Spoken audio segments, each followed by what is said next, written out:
Like a Hellcat.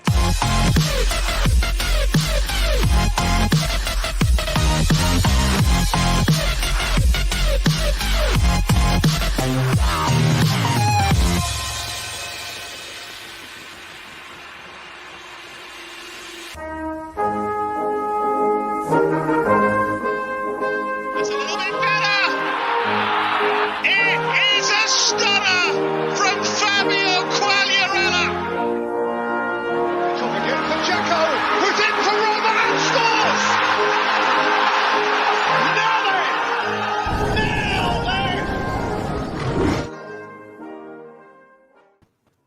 Ciao ragazzi, and welcome to another edition of Serie A Sitdown, World Football Index's podcast of Calcio, bold like it is. I'm Frank Crivello. He's Richard Carmen. Ciao, Richard. Caicedo greater than Immobile. Hey, how you doing, Frank? Throwing a little shade at our buddy Jerry. A little bit. How you doing this night? He's going to need to be better than Immobile tomorrow, isn't he? He is. It's Frank. Big game. Oof. For any kind of prayer. So how's it going? It's going well, man. It's it's been a lot of craziness going on in the football world. Milan, they show up sometimes they don't. We saw in European games where they do show up, and then you see in Serie A where they're still struggling, it seems like. Other than that though, I'm good, man. How about you? I'm good. I'm completing my 46th trip around the sun tonight. So tomorrow's my birthday. So turning 46 years old, or the silver anniversary of my 21st birthday. Okay. Yeah. So 25 years later, I still don't remember what happened. Cheers. Right on. Yep. So salute. Yeah, absolutely. And just for that, we're going with the Guinness in honor of St. Patrick's Day and on my birthday, and it's what I drink on my birthday. I've kind of made a tradition out of it. So it's St. Patty's Day. You might as well. I mean, who doesn't do that? Come on. The local beers are set aside for now. Uncle Sharma, Tyler Sharma, Chow. Good to have you guys here. You're here for my rant. You're gonna have to wait a little bit for that, but the Sharma brothers. I promise you, it's coming. I have got some not so nice things to say, and I've got to just work really, really hard to make sure I don't name names. That's about as much as I'm going to. I have a comment myself about the Inter game, but we'll get to that when we get to that game. But yeah, we could talk about that too. Pazzo Inter showed up. I did make that suggestion. I said, I said, I'm not going out of my way to expect it, but I wouldn't be surprised to see Pazzo Inter turning up against Torino. So yeah, luckily for them, they played Torino. So yep, it did show up for a little bit. So. But nonetheless, we can talk about that. Milano Miguel in the house. Hola, Milano. Miguel. Hey. Miguel is coming here because he just needs to get his brain cleansed after spending all that time with Jerry and Alex on Calcio Connection. So I think he just, he's trying to get. Welcome back, Miguel. I know you need to get right. So good to have you back with us. So absolutely, great spot with him and with Alex and Jerry on Calcio Connection. By the way, 100%. We are not alone tonight, Frank. Our guest is stuck on the highway from Napoli. It's about a little long of travel here, so he'll be on with us shortly, hopefully. Yes, we do have a guest. We're not kidding you here. So we're right now just trying to stall the time until we can get him on. Just some reboot issues, but nonetheless, he'll be joining us momentarily. And of course, we are talking about our friend Rafa Rispo from Far From Vesuvius. Figured a great time to get Rafa on board to review Milan and Napoli that took place on Sunday. A huge game in terms of the shape, Richard, of how the top four could possibly shake out Napoli's intentions of trying to get back in it. Milan trying to hang on to a top 4 place of any kind, and maybe still even put some kind of pressure on Inter for the title. So we'll talk about that. We will review the rest of match week 27. Plenty of goals. By my count, there was 7, 11. I can't count that high. Neither can you. 35. There were 35 goals. Okay. Not bad. Not a record, but not bad at all. 35 goals. So we will get through every goal of match week 27. Pick our goals of the week, give a little bit of a European roundup. It will be a pretty quick one. And we will finish off, of course, with the world's most popular hashtag game, Who Won Calcio Twitter. Find out which tweets made the cut for us this week and pick the best of that lot. I guess while we're waiting for Rafa Richard, let's get into today's Champions League game. Atalanta traveling to the Stadio Alfredo Di Stefano, not the Bernabeu, to play Real Madrid, second leg. We talked about a 0-0 down, but that their saving grace was throughout the group stage. What did they do? They won all 3 of their road matches. They won at Ajax. They won at Liverpool. They won at Midtjylland. Okay, Midtjylland's not as daunting. But we thought that might be their saving grace here, that this is why they were still in it with a shout, despite giving up the away goal and going into Spain behind by a 0-0. Gasperini again picks a lineup where this time it's not Zapata and Ilicic out of the starting 11. Did that catch you by surprise? Everything Gasperini does catches me by surprise because I can never guess what he's going to do. Logic tells he's going to go with his best 11, and he rarely does. It's he is dealing on 2 fronts. It's understandable, but every time you think you have him pegged and know who's going to start, he just turns it around and puts random people in to his liking. I mean, they're all good, they're all serviceable, but just like not what you predict. So. It certainly did throw me for a loop on that one. I mean, how about you? Did it? I mean, it just every time, like I said, every time you think what's going to happen, it's he throws something else at you, and I guess it's for good reason. I would have thought he would have started the game with both Colombians up front. I mean, I think a player like Zapata, where you can have his physicality and create some problems for that center back pairing. You have Sergio Ramos just coming back. You have Rafael Varane, who tends to trip over himself in these kind of games. He did last year. So I thought and especially when you're going to need goals and you're going to need to put some pressure on Real Madrid, to just go ahead and go with those guys straight away, where Zapata could occupy them. You have Muriel running off and doing different things. And then, I could live with Ilicic not starting if you started those 2 and having Malinovsky provide the service. But it was a strange decision, and it only could tell me is that Gasperini just chose to go for the more cautious approach and said, all right, we're only a goal down. We're going to manage our way through this. We want to try to get to a certain stage of the game where it's still 0-0 and then have a go at them. And then it just didn't work. And part of that was just the calamity. Atalanta trying to play out of the back. And once again, Sportiello makes another terrible mistake. Modric pounces on it. Runs into the box with it and then finds Benzema to make it 1-0. And then all of a sudden, those plans just all of a sudden go awry. Yeah. I mean, when you're playing a team of Real Madrid's ilk, a team that knows who's been there, who knows how to take their chances, you don't want to give them these opportunities. You want to let them beat you, not you beat yourself. What a striker Benzema is, right? It seems like he's so underrated. I mean, everyone knows who he is, but he continues to perform year in and year out. He's in the right place at the right time. Takes a shot very well. And it's Atalanta not doing so much Atalanta things. It's just terrible turnover. Not the place you want to give a turnover, right? And Real Madrid took full advantage of it. And pretty much when that goal was in, you knew the tie was over, because it didn't seem like Atalanta were doing Atalanta things up to that point. So, well, I mean, it felt to me like that was just emblematic of, or symbolic of how Atalanta played all game. When they needed something in certain situations and in possession, they gave the ball just got given away.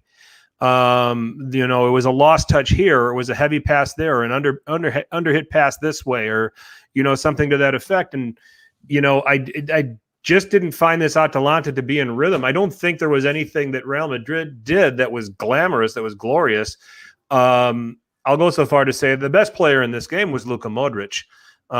When you consider Alex Gracia in the house, but when you consider, the void that is left with that Real Madrid setup with Casemiro not playing, that was an area that I thought Atalanta could get at, with some efficiency. You don't have his tackling, you don't have his ball winning, but Luka Modric for me picked up the slack in that area, but also, got the assist there for Benzema, but also when he got the ball was very comfortable with it, was very confident with it, and really was dangerous every time he got it. And for me was the best player in this game, and made up for Casemiro's absence. And I thought that was another big thing that Atalanta didn't take advantage of.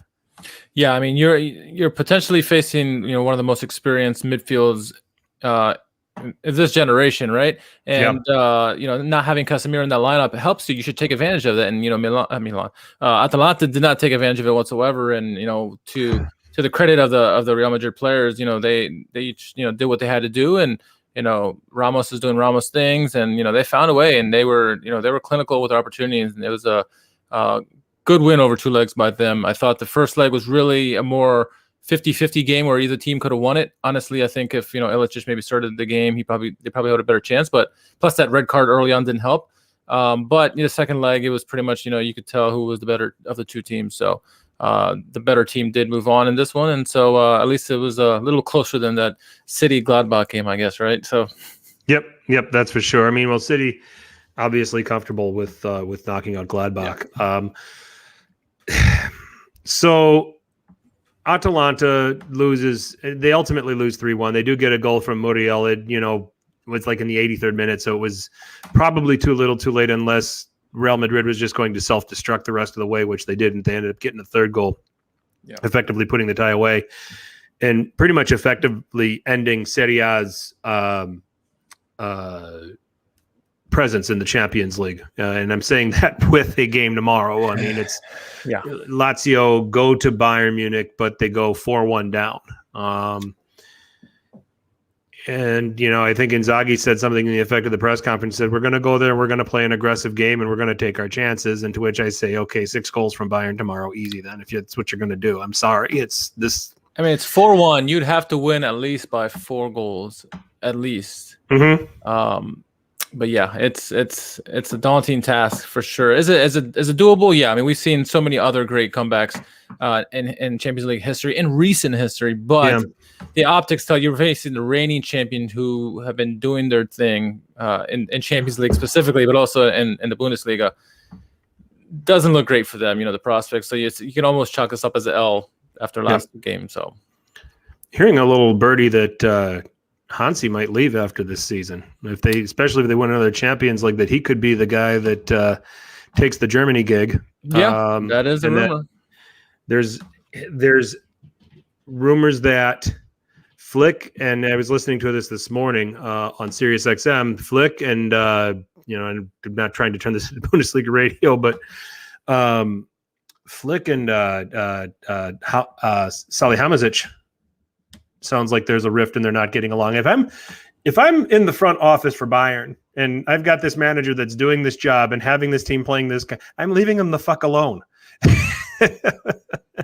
I mean, but this is the problem with world football. I mean, you got guys in the front office with managers and they want to get into these big dick contests, and all of a sudden, what happens, right? We've seen this in Serie A as well, right? It just for some reason they wanted to have this pissing contest to see who's bigger, and it doesn't make sense. Like, why are you going to mess with something that works well? And so, I mean, we thought we were going to have this early on in the season with Inter and Conte, right? But they kind of seem to figure things out, and things are getting better for them. But it doesn't surprise me with some of these bigger clubs. Now, granted, Bayern are known to do this, and Real Madrid as well. Milan at times as well, and Inter obviously this year. Yeah. And they had in the past, but still, it always doesn't cease to amaze me how this always happens. So so we'll see. I think we'll cover the European roundup now while we wait for for Rafa. So so we just Lazio aren't reversing that. No. No. Sorry, Jerry. So it's just not happening. An achievement for them just to get to this stage, especially with everything that they had. It's almost a better chance that Inter come back and move on. Yeah. Well, I mean, yeah, it's like, with everything that they went through the group stage with all of the absences and still being able to accumulate the points to qualify was very impressive. And I think that's a feat in and of itself for Lazio. Yeah, they should not look. Just losing to Bayern is not a reason to hang your head down, right? You had an amazing season. You've done so well. You're doing well in Serie A so far. I mean, you could obviously do better, but what they've gone through this season, with the COVID and short-term players and this and that. You got to give Inzaghi full credit for all the work that he's done to keep this team together. They went out of the group stages, when no one thought they would, especially the conditions that they were under, and they figured it out. And so, they're doing a splendid jobs and leave the Champions League with your head held high. That's what I'm going to say. It's not like they're going out to Porto. So. Yeah. So, that's right. It's what it is for Lazio. So, will I watch it tomorrow? There's nothing else on TV. I might. Yeah. I'll probably watch the Chelsea Atletico Madrid game just because it's going to be more. It's more compelling. But you watch it for at least the first couple goals. Once a avalanche starts happening, if it happens, then you switch off. Hey, maybe Lazio do pull a comeback, and maybe it'd be worth to watch it. But you never know. But definitely tune in for the start. See what happens. Yep. All right, but so I guess if there's a shred of opportunity now for Serie A to do something in Europe, it's going to be in the Europa League. Yes. Richard, we had Milan bravely performing at Old Trafford and getting a 1-1 draw, giving them the slightest of advantages for the second leg on Thursday at the San Siro. Roma took care of Shakhtar Donetsk quite surprisingly, in my opinion, impressively, 3-0, and most importantly in that they don't concede an away goal to Shakhtar going back to the Ukraine. So it's a relatively sizable advantage for them heading back. I like Roma's chances of going through. I think they're going to struggle a little bit on Thursday. I think they're going to lose the game, but I think that they're still going to have the aggregate total to go through. I don't think Shakhtar are going to beat them by more than 2, and they're going to have to beat them by 3. Let's say 4, because I think Roma can go there and get a goal too. Yeah. So so I could see Shakhtar winning a 2-1 or 3-1 on Thursday, and Roma's not going to be terribly bothered by it. Well, maybe if it's 3-1, they might be, just because it'll get a little antsy at that point. But I think that was an impressive win by Roma. First off, well done by them. I did not see that coming. I thought they would win, but to get a win like that, I mean that's pretty impressive. I imagine Shakhtar's going to come out guns blazing, trying to find a way to come back, and that's going to leave them exposed. And like you said, there's going to be chances for goals for Roma in this one. But how Roma handles that pressure is going to be interesting. If they give up a goal early on, I'm like really early in the first 10 minutes of the game, let's watch that game and see how Roma handle that pressure. But if they can hold off for at least a half before starting letting the goals in, I think they'll be fine. I agree with you. I think they should win comfortably. They'll probably lose the game, but I think they're going to move on overall. Now, but if it ends up 3-1, I mean, it'll be curious to see what their psyche is if they lose to a game where it gets closer than they should be. But ultimately, I think they're going to be one of the Serie A teams that move on, maybe one of the only ones. Yep.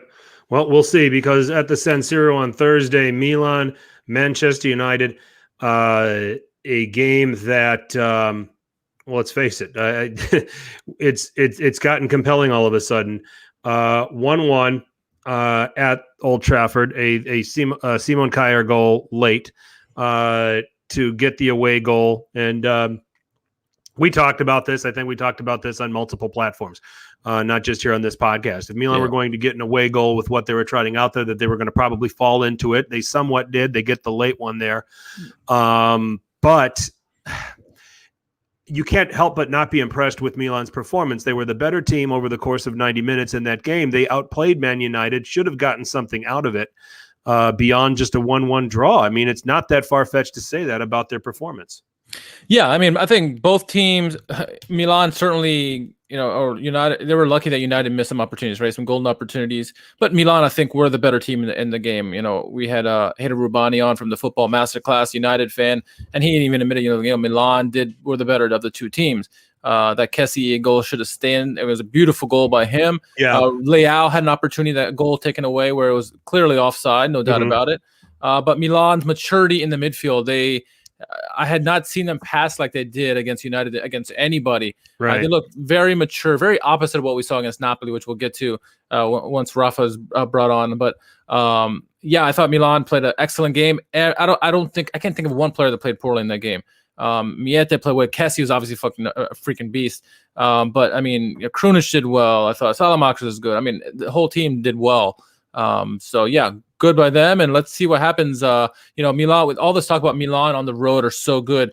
United are actually a little bit better than Milan on the road, so that'll be an interesting tale. And like you said, both teams should know, both fan bases should know, this is when you're in European competition this long, the scoreline is favorable for both teams. Obviously, Milan got the slight advantage with the away goal, but both teams are in it. No need to press the panic button. Just play your game, and the better team's going to win. So it's going to be fun. It's going to be fun, Frank. It is. It's going to be great. One note here: Man United were able to bring back Marcus Rashford at the weekend, against West Ham. So you got to figure he's going to have some kind of role on Thursday. Milan are starting to get players back. Ibrahimovic, Benacer are training with the group again. Rebic is going to be involved because of what he did on Sunday. You're going to have to play him in the Europa League games now because he's not going to be available for the league games for a while. We'll get into that in a little bit here. I'm going to put myself out there and say that Milan win this. And I'm going to go for 2-1. I think it's going to be a hell of a game. This could possibly be an extra time affair. This could be 1-1 after 90 minutes, and then it goes to extra time. I'll give it to Milan. I'll give it to him slightly, just because, for any other reason, just to see us get a Serie A team through to the last state of a European competition. We know Roma's going to get there, but let's get two teams in there. Yeah, Milan. I did predict, for those who are keeping track, Hader did predict United to win 2-1, but I went with 2-1 for Milan. So I think it'll be two Italian teams moving on. Definitely one for Roma, so we'll see. But I think it'll be a good game no matter what. So excellent. Looks like our guest is here. He's here. Should we just bring him on now? He's here. It's no longer a myth. Let's bring him in, folks. With us today. Love the hair. Thanks, guys. I'm sorry. Well, don't apologize just yet. Let me bring you in. Let me bring you in. We have this thing where guests start talking before I bring them in, and we kind of get twitchy. Ask Critty Smith about that. Yeah. He is the co-host and writer for Far From Vesuvius, father of three best sons one could ask for, a barbershop salon owner, born and raised in Yonkers, New York, and I want to say this is his fourth cap with the Serie A Sitdown. Yes, he could correct me if I am wrong, but we say ciao to Rafa Rispo. Long time, man. Long time. Long time, guys. Ciao. You had short hair last time we had you on. I did have short hair, yeah, and I probably had a shorter beard too. But yeah. Yeah, that's true. No, guys, I've been having a lot of trouble trying to connect here, and I'm hoping that my sound is okay and that my video is okay, that it's not like blocky or anything, because I'm running on the iPad. I usually have this elaborate setup, and of course, when I want to come on, I'm so excited to be on your show that everything goes wrong. You blew a fuse as I set up. But I've been here for about a half hour trying to get back on. So it's nothing. It's nothing to be embarrassed about. We get that a lot. Yeah. Now that you bring me in, my system seems to be working fine. So I almost want to get out to come back in and look more official. But that's okay. We can work with this. No, we can make it work. No problem, sir. No problem. And I think we have not had you on since you got engaged either, as well, if I'm not mistaken. Probably not. I got engaged in September 2019. Okay. It's been that Has it been that long? As the wedding, we were gonna have. Yeah. Richard, what the hell is wrong with us? We haven't had him on in a year. Lots of things are wrong with us, but Go ahead, Rafa. I think the last time you had me on. No, that's okay. I think the last time you had me on was the Milan. I think it was the 1-1. the Milan Napoli 1-1 from last season, which was quite a while. It's been a while. I mean, that was almost 2 years ago now, wasn't it? Might be. But Yep. yeah, no, it's all good. It's all Shame good. on us. I've been keeping in touch. No, it's okay. I've been keeping you guys in tabs, and like, watching a lot and listening to the podcast more than watching because I don't have the time, But We're busy. I got you you, man. guys I got you. always do great. So Well, we appreciate it. We appreciate you coming on and breaking down what went down on Sunday, Milan and Napoli. Richard, why don't we talk through it here? Yeah, this is certainly a game that we thought had a lot on the line, right? Milan trying to stay, keep pace with Inter somewhat, trying to hold off those Scudetto talks for Inter just for another week. Napoli, on the other hand, trying to get back into the Champions League discussion. So this is a big game for both clubs. Looking at the lineups quickly in this one. First, to start off with the home team, Milan. They went with in goal, obviously Donnarumma in goal. They went with a back four of Dalot, Tomori, Gabbia, and Hernandez. Do I see Steve Polillo anywhere? No? Okay. Midfield, two holding midfielders of Tonali and Kessie, with a front three attacking of Castillejo, Çalhanoğlu, and Krunic, all led by Rafa Leao. Frank, thoughts on the lineup in this one? Obviously, Milan have a lot of injuries. What were your thoughts? Were you okay with the lineup that came out there? What was your thoughts? Not really, because Çalhanoğlu is not right since he initially got hurt. And I in this case with him, I'm not a fan of rushing him back. Obviously he was a standout during the restart over the summer. Sure. Okay. And he was a standout for the first half of the season. He came painfully close to, making our squadra finora. We ended up picking Mkhitaryan over him. But he got hurt. He came back briefly, did not look great, and then got hurt again. And now he's coming back. So that was the one. And I know hindsight might be 20/20, but that was the one that I had an issue with, in terms of picking the first 11. And we'll talk about a substitute a little bit later that I would like to see something different. And then the other issue was that I think Kyer would have started, but then ended up having a last-second issue, which is why Gabbia got the start. Yeah. Fair enough. That happens. That's part of football. So the next man has to be up and ready to go. I don't think Gabbia was terrible in this game. So, but I wasn't. I just wasn't the time. Çalhanoğlu has got. I think he just got to get 100%. He's that kind of player. He's just got to get 100% right before he can get back out there again. That's just the way it is. Get fully fit, not have any nagging issues or anything like that. And I think that, it's just not somebody that I wanted to see out there for this game. Yeah, and he hasn't been playing well, for a while now. But yeah, you want to see him at least fully fit, so at least gives you the opportunity to see, if he can give you that $7.5 million a year contract that he wants or not. But yeah, not rushing a guy out there before he's fully fit is never a good thing. Speaking of fully fit, a guy who is not going to be in the lineup for this one. Obviously Gulam with a big injury, tears his ACL for the third time. There's going to be obviously changes to the lineup for the Napoli lineup. So looking at the lineup for the visitors, Rafa obviously in goal. You're going to have Ospina in net. You guys went with the back four of Husay instead of Gulam, Koulibaly, Maksimovic, and Di Lorenzo. Two holding midfielders of Deme and Ruiz, and then attacking trio of Politano, Zielinski, and Insigne, all led by Dries Mertens. Thoughts on the lineup first on Husay getting the start at left back, and then overall with the lineup, what were your thoughts?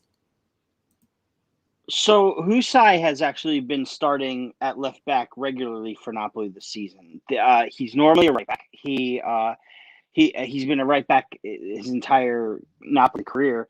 And for some reason this season he's been put on the left there. And he had his bout, I believe, with COVID. I think he had a COVID issue, and he also had an injury picked up.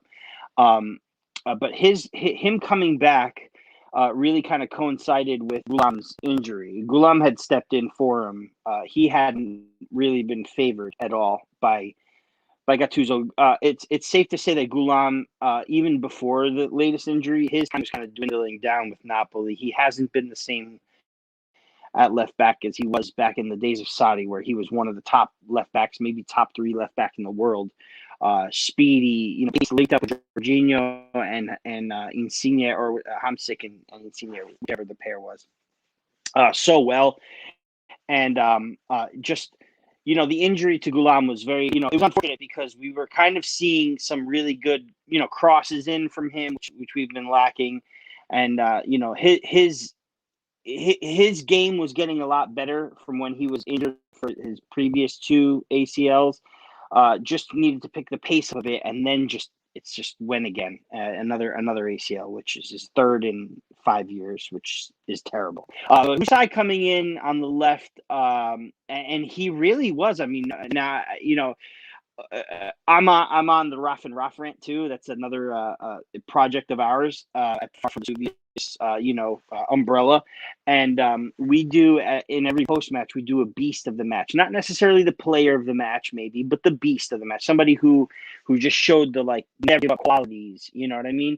And Husai got it for us this season, this game. I think he was tremendous in that position. Him and Insigne linking up all game.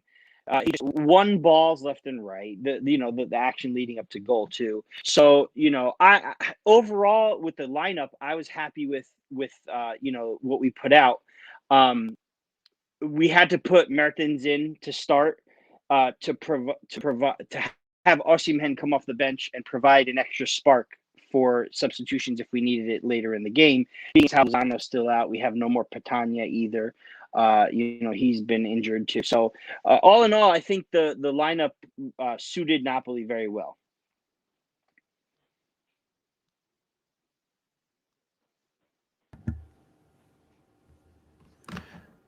Richard, you're on mute. Yeah.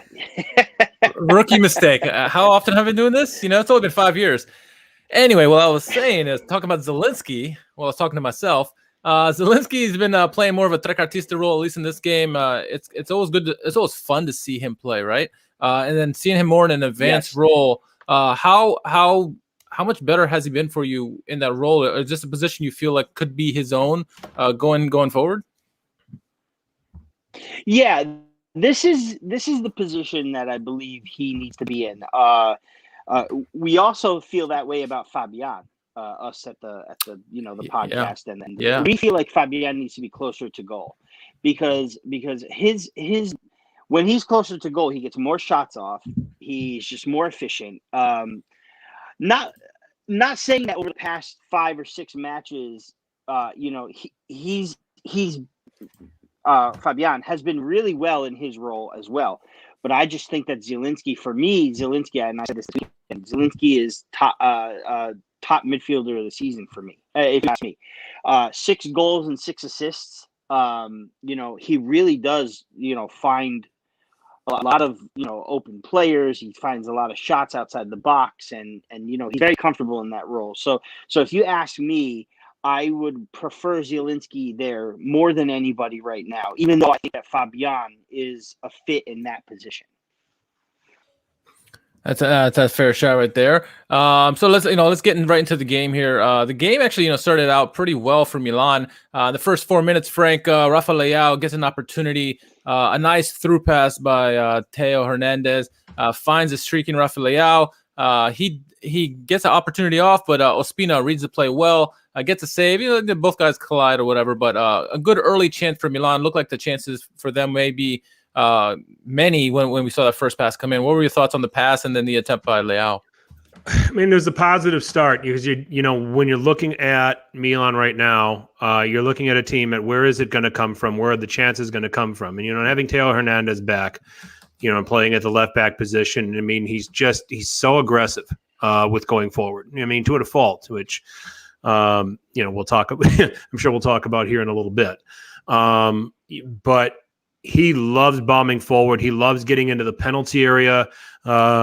He will combine with his midfielders and follow, and you'll see a lot of wall pass, give and go type stuff with him. You'll see a lot of overlapping with him. He's extremely dynamic. So having him in that role was helpful, and that aspect of Milan's attack was evident right off the bat. His presence was felt right off the bat with that chance. You're playing a game of woulda, coulda, shoulda, and you're talking about Leao being the striker, and you ask the question, if that's Ibra, is that a goal? That's is it finished differently from a technique standpoint? It probably is. Whether it's a goal or whether it's saved by Ospina or whether it even goes wide is the question that would have to be begged to be asked. So, but I liked the early intentions of Theo Hernandez going forward, because I thought that his presence put a lot of pressure on Napoli defensively. Yeah, and it certainly did, and I think it kind of was a little bit of a wake-up call to Napoli as well. We knew Napoli were going to get some chances in this game, and it didn't take long for them to get their first quality opportunity. Rafa, around the 16th minute or so, Di Lorenzo, plays a brilliantly weighted ball over Tomori, lands perfectly for Zielinski. Zielinski gets a shot off. Donnarumma makes a big save. Great assist by Di Lorenzo, almost assist, I should say. Again, that you were talking about Zielinski, playing well in this position. He finds a run there in the box and find that pass from Di Lorenzo, nearly capitalized there for you guys early on, and it signaled that you guys were ready to play that game.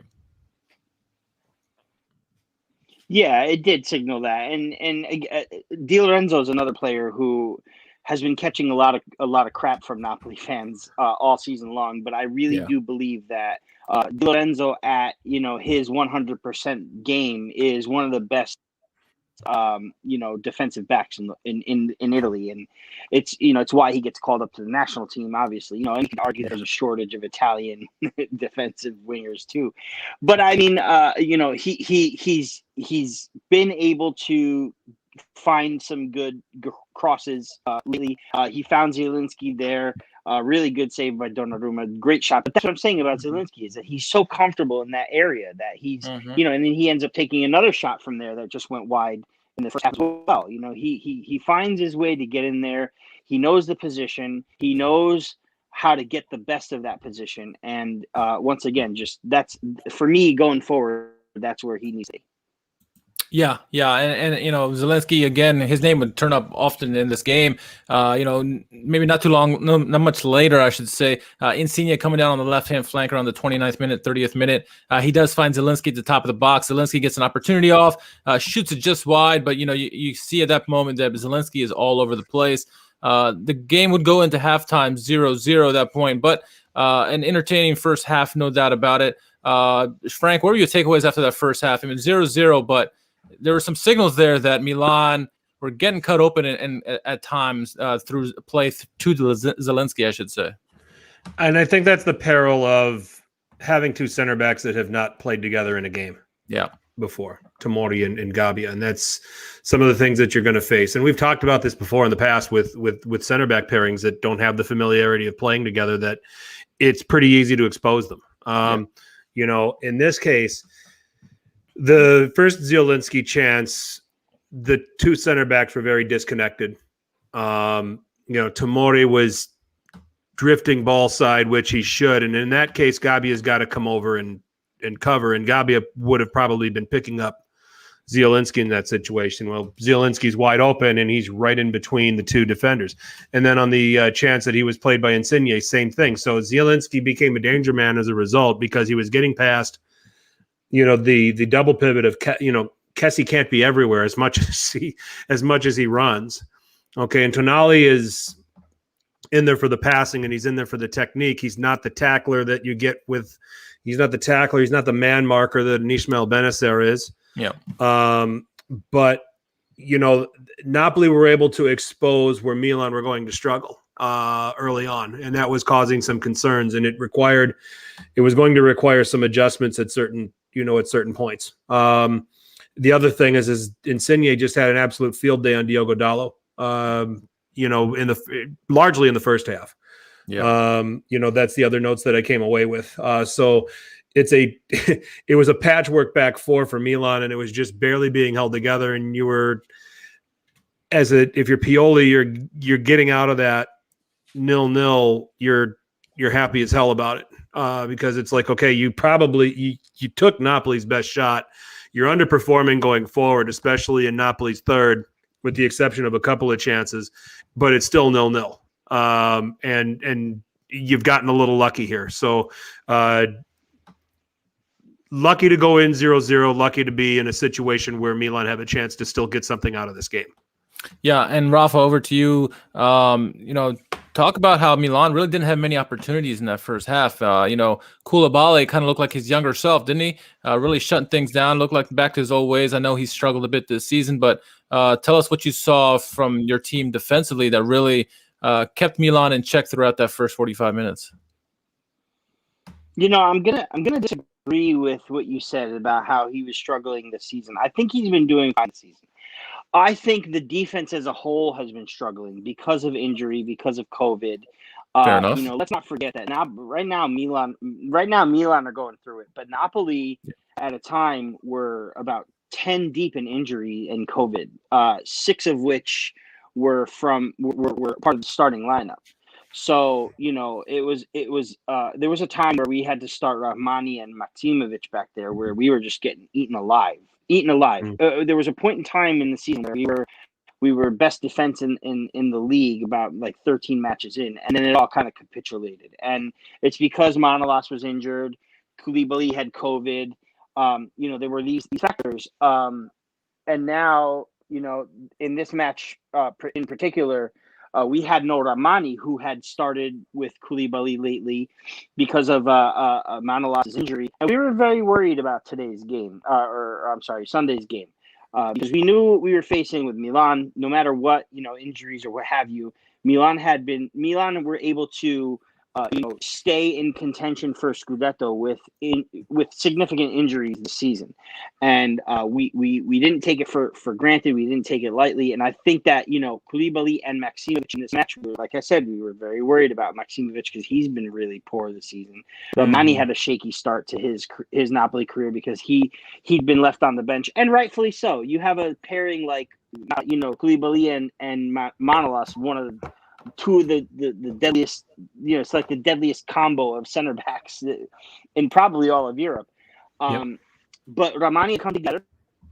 Like I said, Di Lorenzo was having a tough time, but he played his game, and Husai his game too. Husai looked like 2016-17 Husai also. Koulibaly stood his ground in that first half, and no, Milan didn't have a lot of chances. It's funny that Frank had mentioned that Milan started off the match really well. I noted that the game started off really slowly because I'm looking at it as a Napoli perspective. Sure, yeah. The game started off slowly for me for about 20 minutes, and then we turned it right on. And the defense was very, very, very big in this match. Very big. Played it to perfection, especially in the first half. Talking about Koulibaly, I remember, during the player introductions in the game, I'm thinking, if I could start a defense from scratch, I would want Koulibaly, and then I would want Tomori under his wing. I think, having those two guys with their abilities would be amazing. Anyway, but to your point, Napoli did grow into that first half, and really from the pretty much like you said, 20th minute on, they kind of started taking over, getting more and more opportunities. This game was screaming for a goal. We didn't get it in that first half, but it didn't take long in that second half for a goal to happen. In the 49th minute, Dalot, bless his heart, he turns it over to Husai. Husai ends up giving it to Zielinski. Meanwhile, Theo Hernandez is jogging his way slowly from midfield. And Zielinski finds Politano, who's supposed to be marked by Theo Hernandez, wide open, beats Donnarumma. A lovely aimed shot, beats Donnarumma 1-0. Thoughts on the quick counter goal by Napoli at that just to start the second half, because great way to start any half. Well, you say that the game was screaming for a goal. Napoli were screaming for a counterattack goal. We haven't seen a counter like that in quite a bit. Napoli tend to take the ball in the midfield and look like they're about to counter like they used to, and then kind of turn it back around, pass it back to the keeper, let the defense come back on, get into their position, and then we just try to outman them in the box. And this was a very nice surprise. Husai stealing the ball. I think you said it was Tomori who he stole it from, or it was Dalot. I don't remember. Dalot, yeah. Either way, the Dalot, yeah. I watched it again and again and again, and all I could keep on noticing was, how do you leave Zielinski wide open like that? There was a huge hole in that defense, where I saw Politano running, and I remember saying it to myself, Politano, and Yeah. Obviously Zielinski found him too, and the softest of touches too, right past Donnarumma. It kind of like went into the net in slow motion, and obviously the joy that I went through was great. But just again, a testament to Husai's game. The vision to steal it. The one touch to Zielinski, who gave it back to Husai, who gave it back to Zielinski, who went in there and then found Politano, and then just the overall fact that we scored on a counter against Milan was really big for me, and very happy about it. Very happy. Great placement by Politano, 1-0, and I was like, all right, here we go. 40 minutes left. Let's see what we got. Frank is really a calamitous of errors, a confluence of events, really. He had Dalot's forced pass to Castillejo, really unwarranted there. Then you had Kessié trying to jump in, really, which left Zielinski wide open. And then also, obviously, I mentioned Theo Hernandez, who was pressing up high, trying to get on the attack. And then once the ball was turned over, he didn't do much to get back into defensively. I mean, where on that play do you fault the most for that goal? Was it a bunch of guys, or was one player in particular? What were your thoughts on that goal? Well, one thing I'm going to give a lot of credit to is Gattuso for how he shaped this Napoli team in a lot of situations. Okay. I think that there are a lot of teams and there are a lot of players that are habitually comfortable with defending you from the inside out and making you go to the touchlines. Okay. And wanting nothing to do. Gattuso made Milan play from the outside in.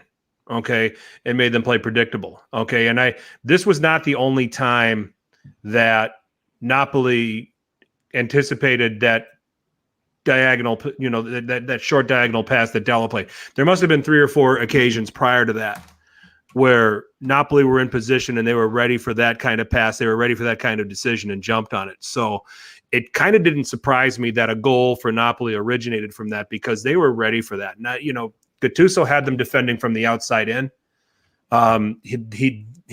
They funneled them into Deme and Fabian, into that double pivot. They funneled them into those guys. In this case, it was Husai who won the ball, so it was a little bit different. So I blame. I mean, this is a collective team brain fart. Okay, because of how Napoli are trying to force you in those situations, especially when you're getting into the middle third. That's one. Okay, nothing's on. They're loaded up pretty well. They're ready for anything that you're going to try to bring inside to the strikers. There's no presence to be able to have any hold-up play or anything like that. That's when I would have been much happier to see them reload and try again. But the mistake happened. They jumped on it. I think the other player that you really got to go after on this is Calhanoglu. Half-hearted at best in his effort to try to stop Zielinski in the middle of the field. He just kind of just let him go by. And in that case, because Milan are so stretched, because they were in possession, foul him and take the yellow. Okay? And take those seconds so that you can get everybody back and you can get everybody regrouped. Okay, but Calhanoglu doesn't do that. He just lets Zielinski pass by. And there's no double pivot to protect the defenders. Teo's too high. As we talked about, and then it's easy.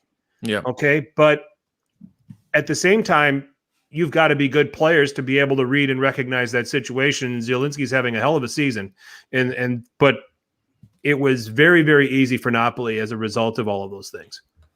Yeah, no, it certainly was. And Napoli continued to put that pressure on. I mean, not even 10 minutes later, Fabian, a guy who Rafa's been talking about earlier in this podcast, he had a great opportunity. Donnarumma saves him near point blank. It wasn't quite, but it was a great shot opportunity that Fabian was turned away by. And, we started, Milan were struggling to create anything offensively. They did bring on Rebic for Krunic in the 60th minute, where we did see some change for Milan. In the 65th, Rebic ended up finding Leao perfectly over the top, very similar to what Di Lorenzo did with Zielinski. Leao, poor attempt at a finish. Didn't really bother Ospina there. 70th minute, Tonali with a bullet free kick that Rebic deflects, and Ospina made a great save on there. Ospina had a quietly good game, Rafa, I thought, in this one.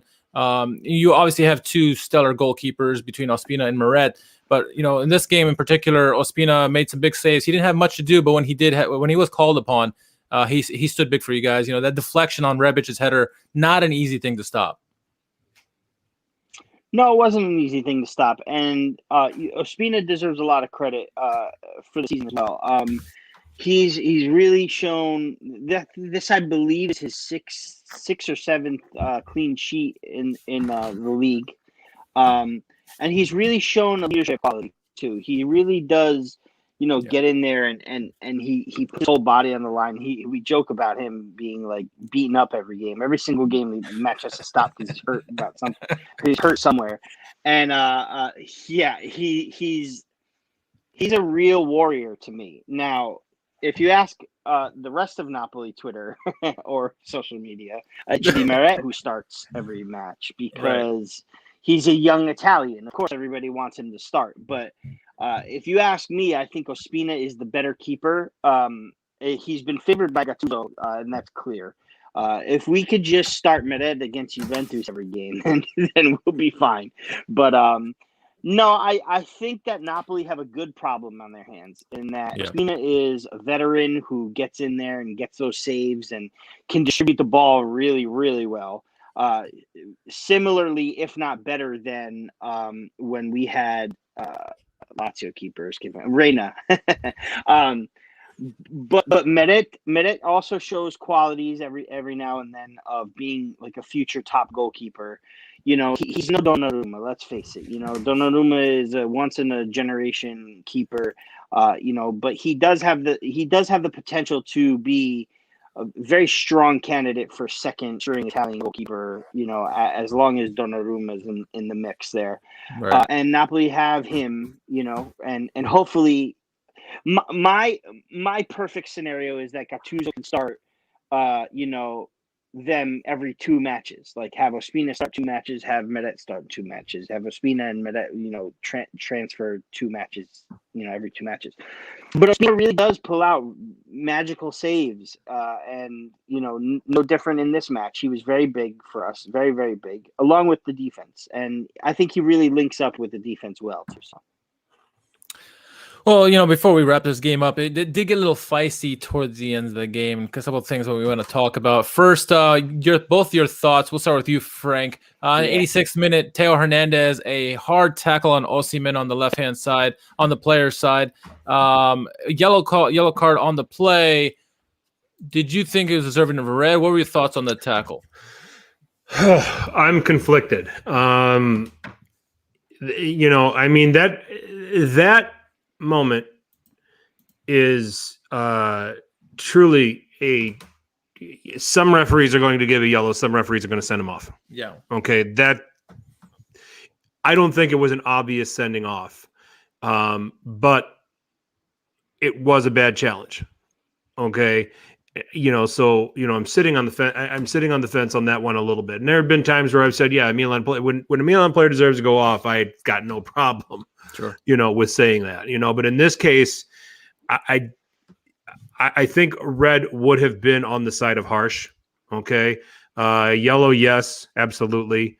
It was reckless. As a Serie A fan, it stinks that he did it that he does it to Osimhen, because Osimhen's a guy who's just come back and I want to see him play more. Yeah. Absolutely. I think the referee got it correct here, but I've seen other referees send players off for that too. So, I've been on the fence on that decision since it happened. And Rafa, since you're on the other side and you see, one of your starlets getting hit, what were your thoughts on that play when it happened? Just really concerned, because Osimhen's had quite the hell of a season. He was out with the shoulder injury at the November break. then he gets back from that and almost is ready for that, and he gets COVID. Then after he's done with the COVID, he comes back and he's so not necessarily 100%. Then he gets knocked silly in the match against Atalanta, and that was very, very scary because for a while we didn't know what the hell was going on with him. Yeah, no kidding. Unconscious for 30 minutes and waking up not knowing where he was or what happened. So that was very scary. So, in the last few matches, we've been kind of watching out for him, when he gets hit in the head, when he gets, hit anywhere else, and just but that's his style of play. He's a very physical, speedy, he's a presence. He's a presence, and he provides so much for Napoli, more than goals and assists. He can find space. He can, create chances. He can hold the ball up. He can beat any defender, if you ask me. The one touches that he can pull off are great. So, to see him tackled like that and rolling around and injured, to me is very, very nerve-wracking. Very nerve-wracking. Sure. And I agree with Frank. I think a yellow was the right call. A red might have been a little harsh, but I do see referees giving, reds for that too. It's such a it really depends on what kind of referee you have. I believe the referee was Pasqua. I believe it. He let the game go for the most part. It wasn't until the end where he started letting the cards fly. So I thought it was interesting when I was watching it live. I'm thinking, what the hell are you doing, Theo? Theo, that's a red card. You see the replay though, and you kind of to both your guys' point, it was a harsh yellow. I mean, a tough tackle, a hard tackle. Certainly a yellow, right? But it was close enough where it was almost a good tackle. He was just late. It was a big bang for sure, and a red probably would have been harsh on that play. But he certainly was late. It was certainly a yellow. But yeah, it was a tough tackle. And you hate to see when guys like when Osimhen, like you mentioned, all the troubles he's had this season and going down big like that. Obviously, you see Koulibaly getting right in there, and a couple other guys getting in the face because they want to stand up for the guy, and it's understandable. So. But that would not be the end of it in this game. In the 92nd minute, referee first of all gets injured. We thought maybe we have another substitution, right? And leave it to have it for another Milan game to have another referee substitution. But the 92nd minute, after the referee nearly fell down, Rebic, he gets taken off the ball by Husay. A foul's called against Rebic. Rebic said something about his mother, or he called him a Juventino. I don't know what he said, but he gets a straight red. I know there's conflicting reports about what he said after the match. I think he literally said something about the referee's mother. Well, there you go. Right. Yeah. I thought I saw that horror or something like that. He said in Balkan that the referee's mother was a prostitute and prostitutes herself in Naples. Come on. I don't know if that's true. It's just where I caught it, but either way, straight red for Rebic. He gets off. Stupid play by him because he's only was on in the 60th minute, and they needed him to try to get an equalizer. He ends up receiving a 2-match ban for his comments. Donnarumma gets fined for his actions post-match as well. He was pretty hot as well. So final thoughts on this one. I mean, you look at the statistics, and if you look at statistics alone, it looks like it was a fairly even match. And I guess it could be, but I think Napoli had the better of the play. They were the deserved winners in this one. The key stat, though, for me was the final third passes. You look at it in Milan, 125, Napoli 65, but I thought Napoli were the better in the final third than Milan were. Despite all those opportunities, Napoli did more with their chances. Rafa, would you agree? I agree. Yes. I feel like Napoli had so many chances at goal, but not too many shots. I feel like they were down there more, actually. And Napoli did well to defend. So that stat's very surprising to me. But, it just goes to show you that Napoli at full strength, and they're almost at full strength. They're not quite at full strength yet. They still have a few pieces left to come back from injury. They have, Manolas and Chucky Lozano still to come back. Petagna's still out injured. And Ramani, they're still out injured as well. But, when Mertens came back, when Osimhen came back, when Demme came back, when Husay and Koulibaly came back, Ospina was out too injured when he came back. I feel like the team just kind of turned it around a bit. I mean, unbeaten in our last 5 in all competitions. Granted, one of them is a 2-1 win against Granada that didn't get us through the Europa League quarterfinals, but it's still on the pitch. So 5-5. And don't look now, but we're back in it, man. Like we're You're in only it. 6 points with this win. We're only 6 points, behind Milan. Yeah. And if the game in hand was that was rescheduled to what would have been tomorrow, is also again rescheduled to the 7th. But if it would have been played tomorrow and Napoli would have won, don't look now, but Napoli are 3 points out of second place, and everybody wanted Gattuso out of here, at the beginning of the month, and it's crazy how things just turn around just like that, especially in this crazy season of COVID. But I was very pleased with the performance. I was a little disappointed in Donnarumma going off on the bench the way he did. I don't know if we had said something to him first or what it was. Yeah, I don't know. But, the cameras caught him calling us a band of thugs or something like that. And he's Neapolitan. So, I mean, he's probably the youngest one, too. So he's probably the thug of band of thugs. Yeah. But it was cool to see. Insigne kind of come down too, because they're buddies, and he's probably like, oh, what are you talking about my team for? You're Neapolitan too. Shut up. Yeah. But it was a fun match. It was very fun. It was very fun, mind you. Milan, I'm gonna say it on the show. Milan are my second team. They have to be. I can't deny it anymore. It's Milan are my second team. I always cheer for them in Europe all the time. You do know we record this, right? It's hard to not root for them. Yes, I know. That's okay. I'm going to catch it from some of my Napoli fans. But I always sort of watch the Milan result, and I always kind of like, just cheer for them. I already made up my mind that I'm going for the winner of the Manchester-Milan tie in the Europa League. Milan because they're Milan. Manchester because I would love to see Cavani lift the European trophy, of course. But, it's so much fun. It was a fun match to watch. And, I just, good win. Good win for Napoli. Very good win for Napoli. Surprising win for Napoli. You gonna screenshot that and post it now? We can still frame that, and that's gonna be you're gonna be tagged on that on social. I'm just gonna leave this on the bottom from the rest of the podcast here. I'm sure I will. That's fine. You want me to go in and change my name? I'll go in and change my name. Rafa the Milanista. Frank, this all but for most people, this ended Milan's Scudetto hopes. For me, it ended a while ago. As soon as Inter took that lead a few weeks back, I thought it was over. But for most people, this put the nail in the coffin that Milan's Scudetto hopes were done. Milan are in a bit of a struggle at the moment. Lost a lot in the last month, more so than they did in 2020. This is obviously a big game coming up this Thursday against United. Obviously, injuries play a big part of this, and obviously also the psyche as well. What do you want to see from Pioli? I mean, after this match, he's got a lot of work to do, at least with the mental state of this club, for them to get out of this, because they're in a rut. There's no doubt about it. First of all, for Brahim Diaz to play, but to play in a wide area, not behind the striker. Because right now, Brahim Diaz is the only player Milan have that can dribble and can beat defenders 1v1. The issue with him is he has a tendency, when he is running with the ball, he has a tendency to get a little heavy with his touch.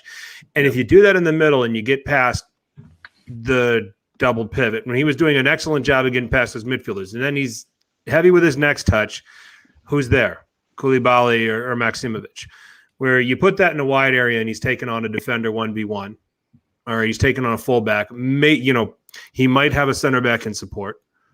All right, that might be able to get to that heavy touch, or might be able to get to Diaz, but there's more of a chance for him to finish the play, with a cross or cutting the ball back or doing something like that. He's the one guy that Milan have right now that can break opponents, opposing defenders off the dribble. Leao can do it to an effect, but they're using him as a striker right now, so you pretty much totally take away that aspect of his skill set. I'd like to see that a little bit more, because I think that's going to bring some variety to Milan. The problem without having Ibrahimovic in there and without an informed Çalhanoğlu is this: Milan gets very, very predictable very, very easily in attack. Okay, we talked about Teo at the very beginning of this and how he loves to bomb forward, but where are his runs? He's running into the penalty area all the time. So if Gattuso defends you, if Napoli defend you from the outside in, Teo's just running into defenders off the ball. He's not running into an area where he's going to be dangerous, and if it's Dallo on the right side, it's the same thing. There's no width. There's no ability to stretch the game. All right. That has to happen a little bit. I mean, I think that there's got to be some tweaks to what Milan do when they attack. Now, if Ibra plays on Thursday, a lot of this changes, because he becomes a focal point and he commands a lot of attention. And that when you see him out there for Milan, everybody else is immediately better because all of the attention is on him. I mean, we saw how great Rebic was in the restart. He was great because he got to play with Ibrahimovic. All the attention was on him. Rebic was free to score some goals. Would you put Diaz on the right-hand side, seeing that that's our weaker side? Yeah. Let's let him go nuts. Let's let him take on the left back on the other team in 1v1. So if you get Ibrahimovic back, you need a Çalhanoğlu in form, and until he can get over it, I don't think you see him in form until he can be back 100% and fit. Okay, and I think there's just too much rushing him back right now. I think you play Krunic there. All right, I think you can take a shot at Tonali in that role if Benacer comes back. And he's proven to be fit because you can get that double pivot of Benacer and Kessie back, but. I think right now the challenge with Milan, and it was evident in the Manchester United game, it's a team that just looks awfully predictable right now when they get the ball. And they're struggling, and as a result, they're struggling to goals. They had to score on a set piece against Man United. They nearly scored on a set piece against Napoli. That was about their only chance of getting goals over these last two games. Mm-hmm. Yeah. The one area that Napoli really aren't weak at is that right side because, while Milan are weak on that right side, Napoli, they got Politano. He's playing amazing. Lozano's playing a great year so far. Rafa, you guys really are spoiled for the attack. I mean, that's even without Osimhen. Now you bring Osimhen back into the fold. We saw how dangerous Napoli were when Osimhen was on the team in the beginning of the season. You guys were just so dynamic going forward. We were, and it was a great start to the season. Once the matches started coming, the European tournament started coming around, Europa League. We lost that one match against AZ, who had their entire team out of COVID. I think it was like 13 players, and we were supposed to crush them, and we ended up losing 1-0. Mm-hmm. Then we ended up losing to Sassuolo and then Milan, and then just the injuries came, and it wasn't a train wreck, but it was quite an issue. And the one thing that you said that has been a really positive outlook for the season is the attack, and I'm really glad you brought up Politano and Lozano covering that right side because Callejon over the last two seasons before he left, the numbers were declining. I mean, he was an assist man towards the end of the season, more so than goals. But it's funny because I just did these numbers right before, actually it was during. I was waiting in the waiting area over there. 2019, 2020. And 2018-19, Callejon's numbers were 4 goals each season, all competitions. So 8 goals and 25 assists in both seasons. So total of 8 goals, 25 assists in 2 seasons. This season, it's not even over yet. Lozano and Politano have combined for 24 goals and 8 assists on that right side. So, I mean, if, everybody was very sad to see Callejon leave, but if that's not an indication of revamp at that side, at that area, that needed revamping, I don't know what is.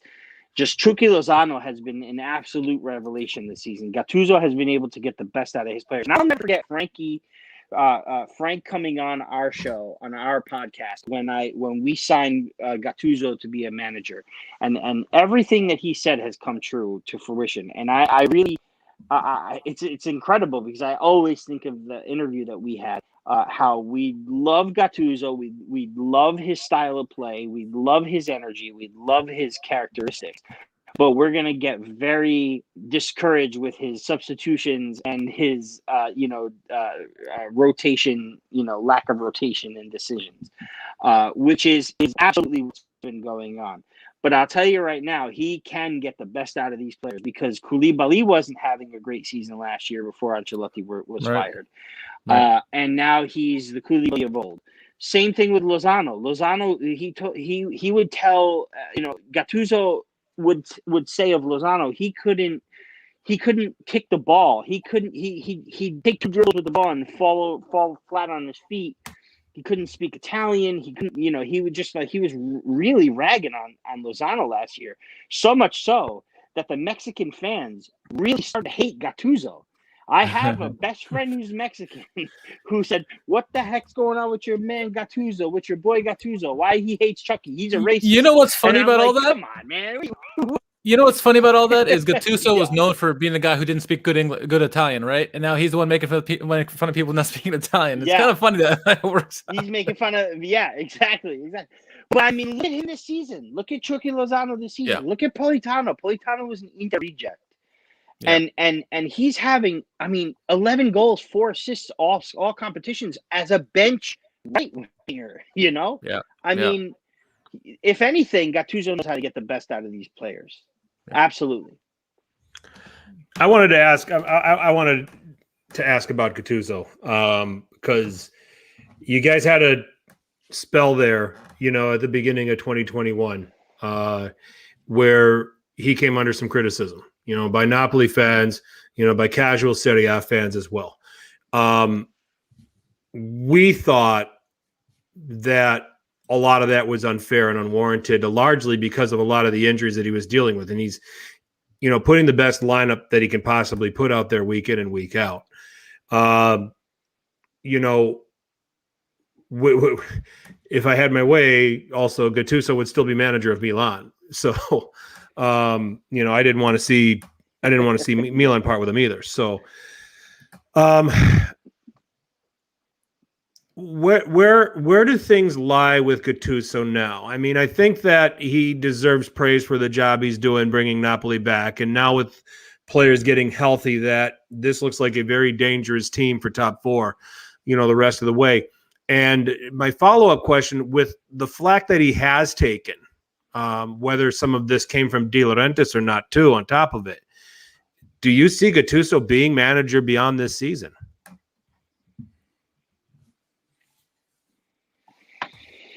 That's a very difficult question to answer right now. I do see. I can see Gattuso being the manager next season. I can see him getting another chance. Should he?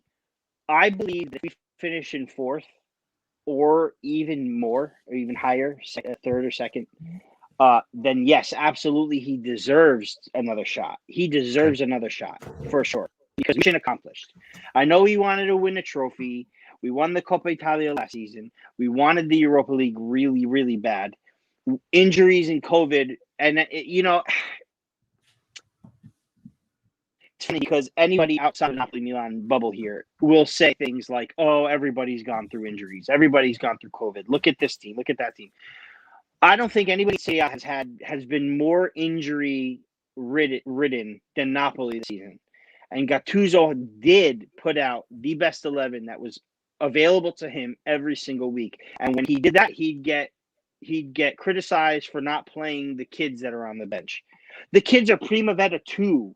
Okay, they're not even in the first division of Primavera. They're Primavera 2. So while you have, a lot of Napoli fans questioning why, look at Real Madrid. They put in 2 teenagers against Atalanta with 10 minutes left in the first leg. Okay, well, we're talking about Real Madrid Primavera versus a Primavera team in Napoli that can't beat Pescara in Primavera 2. You understand? So there were really Gattuso wasn't in a position to use the kids. Gattuso wasn't in a position to make a lot of substitutions. Gattuso was in a very bad position. And to come away with a win against Milan, a clean sheet, a 1-0 clean sheet, and still be 6 points behind them for second place, 2 points behind the Champions League spot with a match in hand. I really think that's a testament to Gattuso. Yes, I think Napoli fans, the problem, and this was said on our show by some of our guests, and it's very true. Napoli fans really miss that beautiful style of football, that Sarri ball. So anytime you hear Sarri's coming back, everybody gets really excited because now they think all of a sudden we're going to have Jorginho on the field again, and Alan and Albiol and Callejon at full strength and Reina. And that's not the case. Napoli have 8 losses. That was another big thing about he's lost so many matches. Look at how many matches here. We have the most losses of top 6 teams, this and that. But we only drew 2 matches. We have just as many wins as Milan do now. And nobody looks at that side. You know what I mean? Yes, we lost some really bad matches. We lost to Spezia. But look at Spezia. After the Napoli win, they went on to beat Roma and knock them out of the Coppa Italia, almost beat them in Serie A, beat Milan, hang in there with Fiorentina, hang in there with Torino. Then we lose, we lose the Sassuolo. We lost the lead at the end over there. So everybody started, chirping again. It's just Napoli fans are very reactionary. And I don't know if that's how Milan fans are too, and how all of Serie A fans are now. Very, very reactionary. And I think that everybody needs to just kind of calm down, take a look, take a deep breath, realize that now that we don't have the Europa League to deal with, although I wanted to win that very bad, we don't have it to deal with. We have a clear goal of top 4. So no matter how Gattuso were to get the achievement of the Champions League next season, that's the goal, whether it be through the Europa League or top 4. So I believe that ADL has a contract ready for Gattuso to sign should we achieve that goal. Now, will he? Don't ask me that question because I don't know. I don't know if – look at the Silencio Stampa. The Silencio Stampa happened, and nobody has talked about Gattuso. Gattuso's on the chopping block. Nobody has talked about Gattuso quits, Gattuso resigns, Gattuso's going to be fired. The one thing I did find odd was that the announcer for the worldwide feed before the match started was, well, we will not be, Gattuso will not be at the club next season. There was nothing that was ever announced that Gattuso is leaving next season. The big rumor is that there's going to be a big revolution with a new DM. They were talking about Benitez. Now they're talking about Lippi possibly coming in as a DS. I'm sorry, not DM, director of sport, with a manager like Vincenzo Italiano or Ivan Juric or Roberto De Zerbi or maybe Allegri if he's available or what have you. I honestly think that Gattuso, if he makes the Champions League, deserves a fresh start. And I mean, not a season that's canceled by COVID and we have to start again. Mm-hmm. Not a season that we have to deal with COVID every and play every 3 games. I mean, I was looking at the schedule. Napoli, if they were to go the full way in the Coppa Italia and in the Europa League, would still be playing every 3 days. We'd be lucky if we were in 10th place at this point. This is a very different season. I think a lot of people judge their club, and other clubs and performances, and it's not fair this season. I think it's not fair. You know what I'm saying? If you ask me. The same thing with Osimhen. Oh, Osimhen's not, he's only got 3 goals and 1 assist, and he's supposed to be this 70 million. But he's only played in about 16 matches since he started with Napoli. Yeah. He's been out most of the season. So let's all calm down. And even you guys were in first place for how long? And you on the back of your head knew, we have to wait. But it was looking really good for a while.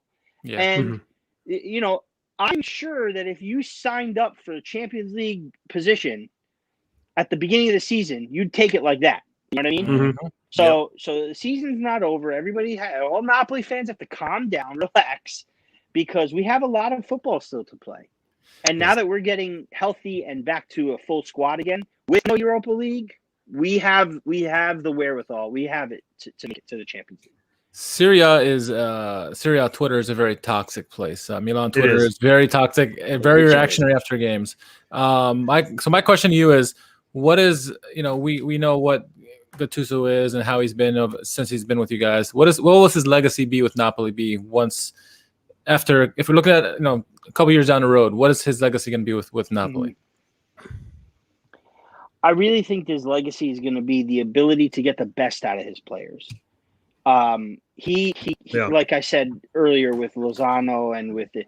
I mean, look at Insigne too. Insigne's had probably one of his 2 best seasons of his career this year. There were a lot of naysayers when it was, came down to he's the one that got the armband, the captain's armband. And he really has taken a Gattuso approach to being a captain. He's really taken a bull by the neck and said, let's go, and Chucky Lozano, he was a bust. He was a bust last season. And now he's we miss him so much now. It's ridiculous, Yeah. And, look at Husai even towards the end of last season, I noticed it. And Husai got his first goal and Gattuso. And I was like, wow, look at that. Husai played pretty well. Mario Rui too, to an extent. A lot of people don't like Mario Rui. But, Koulibaly as well. I do. I think that Gattuso's legacy will be he was able to motivate these players, and the team is happy. And a lot of people really made fun of me when I said, the team's happy. They're losing to matches to Spezia and to this team, but that's okay because they're happy. Well, would you rather them have an entire mutiny on their back again? No, you wouldn't. They're together, when Mertens is on the bench, when Insigne is happy, when Osimhen is there, Lozano's smiling, you got Zielinski playing great, you got Fabian playing better now too. I just really think that, you got Demme, a guy who just, came into the league and just started really doing well. He's played under Gattuso his whole Napoli career. I just think that he's the ability to get the team going, get them together. And, I truly do hope that he makes the Champions League with Napoli because he deserves a lot of credit. He deserves a lot of praise, if you ask me. A lot of people would disagree with me, but he does. He deserves it. Last one for me. Okay, so let's say Napoli finishes top 4. They're off to the Champions League next season. And this squad needs to be strengthened, but it needs to be strengthened at the cost of a player. Okay. Where do you need to get better? And who is the player that you probably would have to move on from in order to make that happen? We need to get better. We need to get better at the left back position. We need to get better at the wing back position. Both sides. Okay. Di Lorenzo can't play every single game. He finally gets a rest because the yellow card that he got against Milan has him sitting against Roma, which could be a good thing, could not be a good thing. But he's getting a rest. It seems like he needs a suspension to get himself a rest. It looks like Husai is going to leave for free. There's a lot of talk about PSG, but his agent does this all the time. They're trying to get more money out of Napoli, and I don't know if it's going to happen. I would like another solid defensive midfielder, but it's probably going to come from a sale of either Fabian or, I hate to say it, but Koulibaly. Okay. For me, Koulibaly is a player that you don't sell. I think you let Koulibaly get old with club and stay. And at this point, if Napoli didn't sell him for 90 million when they could have, I don't think he's going anywhere. COVID might have something else to say about that. The fact that we haven't had fans and the fact that we haven't had revenue might. That's why Champions League is very important for Napoli, because if Napoli make the Champions League, then they won't need to sell Koulibaly. If Napoli don't, they might have to. But I think regardless, I think Fabian gets sold. I think Fabian gets sold, and he gets sold to Real for a lot of money. And I think that we reinvest the club in the sale of Fabian. And I don't think we really skip a beat, because if we can replace Fabian in that position, right, we still do have Bakayoko, who I think is going to sign. He started off really well, but Bakayoko's kind of slipped since. But if you can have the best Bakayoko at your disposal with Demme and another really good midfielder to come in, I believe they have a handshake agreement with Verona for Zaccagni, so that might be really, a good thing to see. And I also hear a lot about Emerson Palmieri coming in from Chelsea. I hear a lot about that. Yeah. Yeah, I think you have a solid team if you can get those two players in, and maybe one other right back just to help out Di Lorenzo. I think Napoli are going to be fine, just fine. The future is Awesome. bright in the South. Yep. Napoli's not going away anytime soon. And Rafa, It sure is. excellent. Yep, excellent stuff here. Excellent stuff talking about Napoli, talking about this Milan-Napoli game. Let's get on to the rest of what happened at match week 27. It started on Friday. Lazio playing at home against Crotone. 3-2 to Lazio. Goals by Sergej Milinkovic-Savic, Luis Alberto, and Felipe Caicedo. Sime getting a brace for Crotone, including a penalty. Key stat in that game, it's Crotone's defense. What else do you expect? Lazio got off 25 shots in that game. Atalanta doing Atalanta things, doing them to Spezia, although it took them a full 45 minutes to really get going, 53 in fact, where Mario Pasalic would get on the score sheet. Then Luis Muriel with a goal of the week candidate. Pasalic would brace in the 72nd minute. Consolation goal from Roberto Piccoli, who is actually a native of Bergamo, a youth player, coming on as a substitute and scoring for Spezia. Interesting note there. Spezia having a little bit more of the ball. Atalanta having double the chances in that game, 14-7. Sassuolo, Hellas Verona, very entertaining game. If you woke up for this on Saturday morning at the Mapei, 3-2 to the Nero Verdi in the 4th minute. Great team play, leading to a goal by Manuel Locatelli. It is a goal of the week candidate for us. Darko Lazovic scoring in the 43rd minute. It would be 1-1 at halftime. Filip Juricic scoring in the 51st. And then Federico Di Marco. He just scores goal of the week candidates. He did it again. 2-2. And then Hamed Traore in the 81st, winning the game for Sassuolo. 30 total shots in this game, 17-13 in favor of Sassuolo. So very active game. Fiorentina finally turning in a performance that we thought they should have under Cesare Prandelli, and at the expense of Benevento 4-1. Dusan Vlahovic getting a hat trick. It is his 3rd goal. That for me is the goal of the week. Brilliant counterattack, curling effort with his left foot into the upper 90 goal, winning 3-1. Artur Ionita would score for Benevento, and then another goal of the week candidate in this game, Valentin Eseric scoring on a chip. But Fiorentina finally breaking out. Benevento definitely, they outpossessed Fiorentina 60-40, outshot them, but certainly Fiorentina far more efficient. Genoa and Udinese 1-1 draw. 75-year-old Goran Pandev getting on the score sheet in the 8th minute. That would be leveled after 30 minutes by Rodrigo De Paul. Everybody comes to hear the 75-year-old Goran Pandev thing. That's their favorite part. That's one of their favorite parts. Yep. No Goran. We're using it.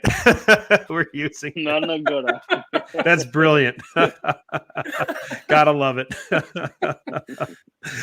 All right, getting into Sunday, Bologna and Sampdoria, 3-1 for the Rosso Blu. Musa Barrow, well, this is how you win games in Serie A. You start guys that score in the league. Musa Barrow scores in this league. And that's what happened here, putting them up 1-0. Sampdoria level through Fabio Quagliarella at 1-1. Matthias Svanberg going on to have an excellent game here, scoring to put them ahead 2-1. And then an excellent through pass, finding Roberto Soriano to win the game 3-1 for Mihailovic's men. Parma and Roma. Let's go. Roma. Come on, Let's Roma. go, Parma. Wow. Wow. This is that you got the Derby della Sud thing going on. Rafa loves hearing Let's this. Go, 2-0 to Let's Parma. Go. Fire Fonseca. Unbelievable. Valentin Mihaila in the 9th minute from Dennis Mann. Richard, get on it. Find that song, I'm a Man, that blues song, because we're going to need it whenever Dennis Mann scores, okay? He got an assist this time. Hernani penalty in the 55th minute made it 2-0 to Parma. It's Parma. They usually blow 2-goal leads, but it's also Roma. They can't get out of their own way, and that's what ended up happening. 2-0 to Parma. Torino and Inter. I made the suggestion that Pazza Inter could show up in this game. It kind of did, but had it not been for Armando Izzo, we probably could have seen a very interesting result here.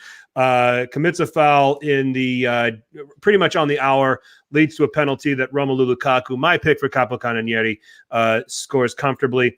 In the 70th minute, a whole bunch of spilling around in the penalty area, and you be the judge. Did Sanabria push somebody to get his goal? Did he not? 1-1. But then in the 85th minute, Lautaro Martinez with a goal of the week candidate, largely because of the ball played in by Alexis Sanchez. It was pinpoint. 2-1 to Inter. Blushes spared for Antonio Conte's men.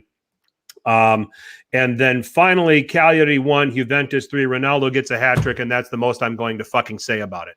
Because listen, he should have been sent off. This is a travesty, and this is a huge, huge problem with Serie A, and I am about to go off right now.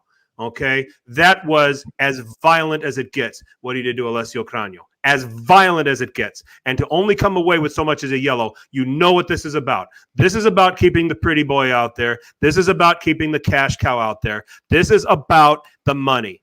Okay, because everybody else in that example has been sent off. And shame on Juventino. Okay, shame on Juventini around the world. And 4 of them in particular. I'm not going to name them, but I looked up 4 Twitter accounts of English-speaking calcio heads who are Juventini. You don't see a single fucking thing about it, about saying that was violent, he should have been sent off. My 9-year-old son's a Juve fan and said, Daddy, he shouldn't be playing. All right. I had another friend who's a Juventus fan said, Daddy, he didn't call me Daddy.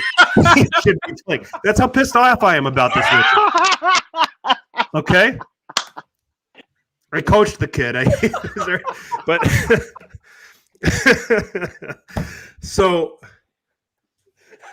and these are 4 reputable people when it comes to English-speaking calcio, and not a single thing on any of their Twitter accounts about this incident. It angers me because every single time when the incident happened with Tonali against Benevento, Richard and I said it pretty much at the same time when it was going to VAR. He's going off, and he should go off. Okay? Everybody else, Richard's crying. I'm sorry. I'm trying to be serious. It's terrible. Because I've totally botched this. This is why I don't get paid to do this. You're making me cry. This is why I don't get paid to do this stuff, right? So I'm trying to have a rant, but I have to laugh about it too, right? I don't have my rant game is not as strong as Rafa's. I'm going to tell you that right now. So. Oh well, I'm about to go off after you. But listen, that is it's an absolute travesty. I am for the sport. I don't give a shit about the money, and I can't wait for it makes me can't wait for this guy to leave, to be honest with you. All right? Because it's going to be all about him.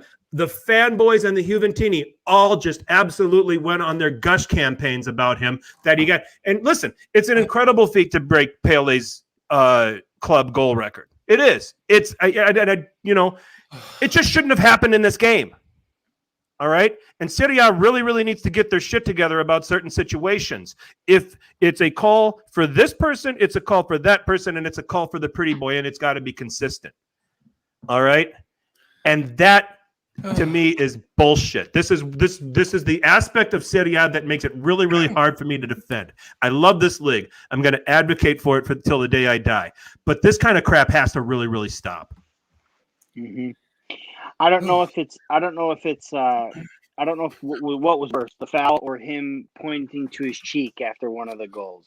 I think. And Pirlo having the balls to say, "Well, that wasn't really a red." Go fuck yourself. Bull crap. Well, Pirlo also came out and said I forgot what it was, but it was against it was something against Napoli that it should have been a penalty where I don't know. I don't remember. There was an instance where Pirlo said something that just didn't make any sense. But Juventus, and it's funny that Roma fans come out and say that Napoli are favored by the league because of the reschedule. Juventus match that Roma tried to come out and get that match changed as well because the league favored Napoli. We asked for that match to be moved again after for the 17th. They rejected us, and we posted that we're going to play the 17th. It wasn't until Juve were knocked out of the Champions League, and then they asked the league, oh, so now that we're out of the Champions League, we have more dates to be able to play. So can we move it? And the league, with a snap of a finger, moved the game. So Roma have sack to come out and ask us and ask the league to move their match that's already scheduled, and their claim to feeling like they have some sort of a claim is, oh, well, we have to go to the Ukraine and play on Thursday. Okay, so does every other team have to go play somewhere and then play on the weekend? I don't understand where they get off telling us that we're favored by the league. Just take a look at that foul against Cranio, and the fact that Juve are the ones after we were rejected to ask for this match to be moved and get it just like that. So who's favored by the league, Roma? Napoli or Juventus? What do you think? It's just terrible. It's every single week it's something else. And, I hate to go on my I hate Juve rant because, I'm on a Serie A specific podcast, and I really do have a lot of Juventini that there are a lot of Juventini that I do like out there.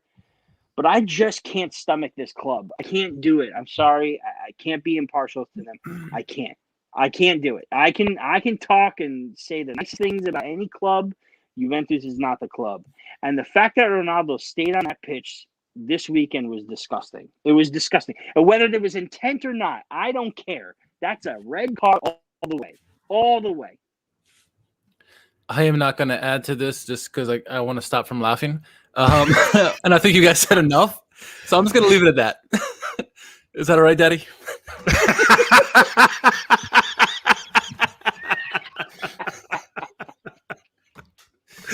Oh my God. I mean, Daddy four. Frank and I Noah took Farah, the time and I scrolled through their accounts around the time, and not four English-speaking Calcio people, reputable people, okay? Reputable people that are also Juventus supporters had make it very, very clear that they're not about Serie A and they're really not about Calcio. They're about their club. They're about the club they support. And they just happen to talk a little bit about Serie A. And it's embarrassing to me. It's embarrassing to me. We're supposed to be objective. We're supposed to be non-biased. Do Richard and I tilt a little towards Milan in our podcasts? Yeah, because we support them. But we also will talk about every single damn team in this league because we take the time to watch them. Okay? And no, but you know what, Frank, to your credit, you guys will exploit Milan for their faults as well. Yes, you're not afraid to tell it the way it's supposed to be, and I like to feel like we're like that at our podcast as well. We're a Napoli specific podcast, but we're gonna give it to them when they need it given to, and we're gonna obvious is obvious, and it's not cool to stick up for your club when you're wrong, blatantly wrong. It's not cool. Don't do it. Yeah, I mean, it would have been refreshing for any of those four and then and others to say that's a red and he shouldn't be out there. And I don't know how good I would feel celebrating a hat trick after that happened. Honestly. I would if it was Ibrahimovic, I honestly, and I think everybody here who knows me, everybody here who has listened to this podcast would immediately see on my Twitter feed said, hat trick, Ibra's even lucky to be on the pitch right now. So that's, at least I try to present that difference, and at least Richard tries to present that difference. And Rafa, you guys over at Far From Vesuvius try to present that difference. It actually disgusted me more to see Juventus supporters who are supposed to be talking about all of Calcio not come out and say something like that. They'll come out and condemn every other fault and injustice and wrongdoing that goes on in Italian football, but when it comes to their club, they pucker up like you wouldn't believe. And it's hypocrisy, and it makes me sick. All right. Well, not much left to be said of that. I think you're right about that. My birthday tomorrow. It's your birthday. You're free to. You're drinking Guinness. Why not? I'm out of Guinness now. It's also my birthday tomorrow. That's right. We're birthday twins. I forgot about that. Fuck me. We are. Just kidding. Yeah. Richard, do you have? I was set up. Yeah. It's my birthday too. No. Yay! Well, since you guys are talking about that, I'll talk about something else. A lot of people are going off on the Inter game-winning goal where they felt that Hakimi fouled somebody or other that just before Lautaro scored a goal. And it was a foul. It was a foul on Hakimi, but a lot of people overlooking what Sanabria did with Milan Skriniar, shoving him before his goal. I mean, it's a blatant shove, and then he gets his goal. So I mean, they cancel each other out. So for all those people who are screaming that should have been a penalty on Hakimi and that shouldn't have been a goal, I disagree, because I mean, Sanabria, what he did was even worse than Hakimi did. So I think those two should just cancel out and leave it as is. And I'm never gonna I'm not one to support Inter. Whatever, but if it's true, it was a deserved goal, fair call both ways. I mean, who cares? So, there was enough of that I saw. I'm like, come on, just relax. I mean, it happened. Both teams did something. Relax. Anyway. Yep. Goals of the week? Or you want to talk about some games? Yeah, let's peek at this a little bit here. As long as we're doing it. Sassuolo and Verona was just kind of it's going to be really, really desperate for either team to try to get into the top 7. But that game had just kind of the winner has the most remote chance of landing European place. I don't think either of them do it. I think they've kind of leveled out, but it was nice to see an entertaining game there. Benevento might not want to hit the beach just yet. And you can see what their performances, because they're only 6 points ahead of safety now after this latest setback. And it would be a shame because Pippo Inzaghi has got them playing some relatively attractive football. Gianluca Caprari is having a very good season, at least statistically, that flies under the radar, but they're not defending, which is a problem. And I think the only thing I would take from this batch of games, guys, was Udinese are still grinding results. And this is a Genoa team that this is a Genoa team under Ballardini that if they score first on you, it's going to be really, really hard for you to, to get back into it. And they get the penalty and they make it 1-1. So, and I said this last time, as I look, Milan had a disappointing performance against Udinese. They were able to scratch out a draw with a late penalty, but the more I looked at it, I took in to dig in and see what Udinese has done, over this stretch, and I was like, this draw really isn't all that bad. These guys are figuring out a way to grind out results against everybody, and they are now in 10th. Yeah, yeah, that's true. And how about Parma with the Graziano Pelle inspired performance to win that game? He didn't do much in the game, but he was involved nonetheless. It was his first performance for appearance for Parma. I mean, they won. Surprising. I think this might be the result of the weekend. Surprising result of the weekend, I should say. I mean, no one saw that coming. Parma's been playing piss poor as of late, and then Roma's been playing decent, no doubt about it. And they just got slammed by Parma. Maybe they were left still celebrating that Shakhtar win. I don't know, but. Parma getting a big win. They needed those 3 points. I mean, they're still, towards the bottom of the table, but now they're within 1 point of Torino and, a couple more points closer to Cagliari. So that was an impressive result. And then also Fiorentina with a big win finally. Nice to see Vlahovic get his hat trick, first of his career, I believe. So, yeah, I mean, that third goal was just something beauty. All right. Goals of the week. Rafa, do you want to chime in on any goals of the week here? If you want to say Politano was your goal of the week, that's fine. Was a really. I mean, I can make a case for Politano being the goal of the week just because of the play, and Nono Pandev, the counterattack, the action towards it. Yeah, no, Pandev doesn't get it from me. No. But Lautaro's goal was really nice. And I hate to say it, but Ronaldo's first goal really was a thing of beauty too. The height that he gets. I mean, Ronaldo's not going on the list this week. No, Ronaldo's not going on the list this week. That's fine. But he gets the height, man. The height that he gets is unbelievable. It leaves me just, throw your hands up. What are you gonna do? But I'll go. No, realistically, I'll go Lautaro. I mean, just the timing of the goal, the pass that he received. I just think that was top 10 for me. All right, Richard, how about it? Yeah, honorable mentions for me. I'm gonna go Lautaro with the honorable mention. Great header by him. Sergei Milinkovic-Savic, I thought too, taking the volley was very well done. I believe Radu with the assist, but took it out of midair. Very cool finish by him. My top 5. I'm gonna go with the chip shot by Eseric, number 5. Very well done. Didn't celebrate the goal. Number 4 for me, old man Fabio Quagliarella with the volley off the cross. Just finds a way to get in the back of that. Well done out of midair. Number 3 for me, Luis Marial. I mean, what a wonderful strike. I mean, he just pretty much stopped and popped, right? It's what you see in basketball sometimes. I mean, just beautiful curling shot in the top corner. Number 2 for me, Felipe Caicedo. Wonderful volley by him out of midair. I mean, whether he planned to stop it out of midair, that shot that came out or not, he finished it excellently, I thought.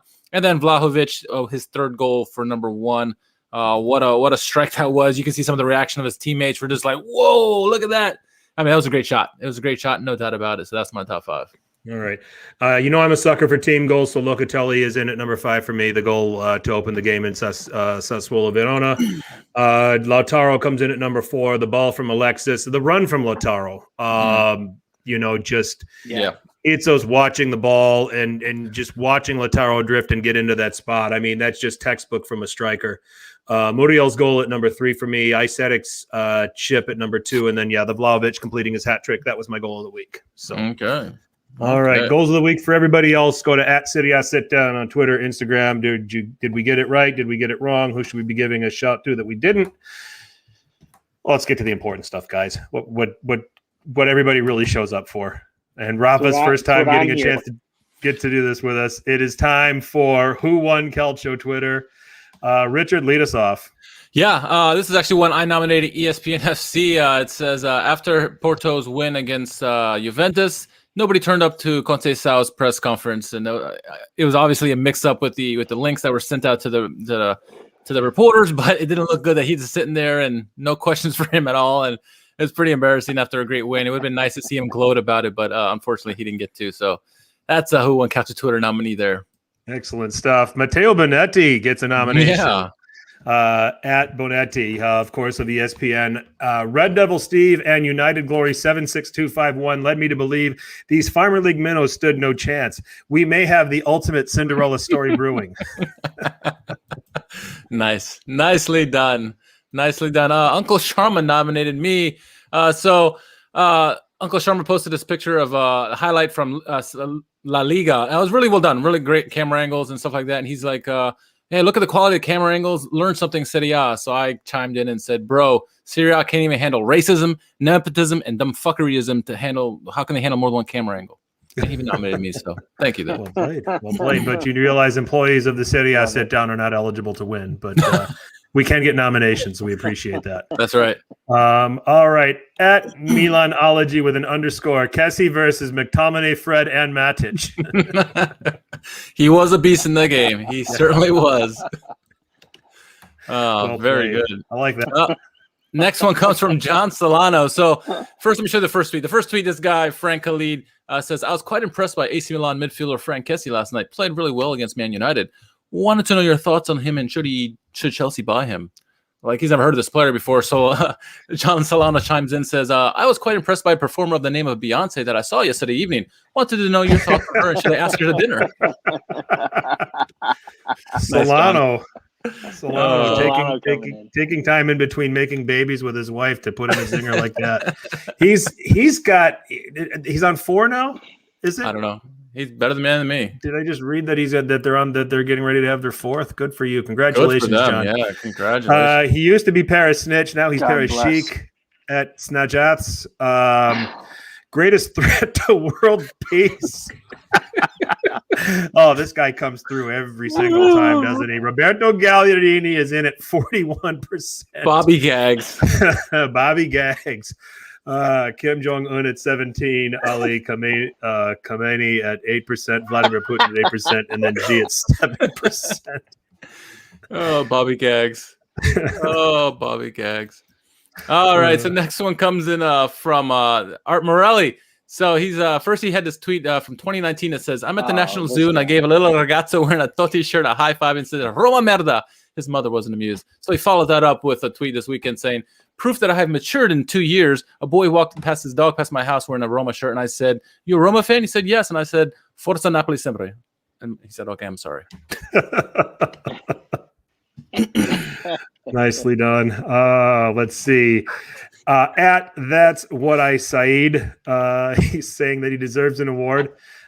This pick is too funny. Motherfuckers all over the place. Fuck y'all so happy about. That's our Sports Inter 80. That picture's still a classic. That's great. Look at that. That's my goodness. That's terrible. Look at that. That's how funny, guys. My goodness. Anyway.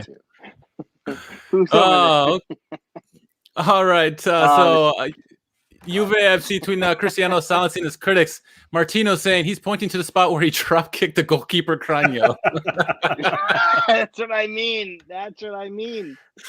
Oh my gosh. Oh, that's good. At Centurion in 96, a past winner. This was from Sunday from the Milan Napoli game. Gutted for the pigeon Rebic just killed after his shot that went over the bar. That's good. Some good ones at the end here. Let's see. This one, Milan season since December.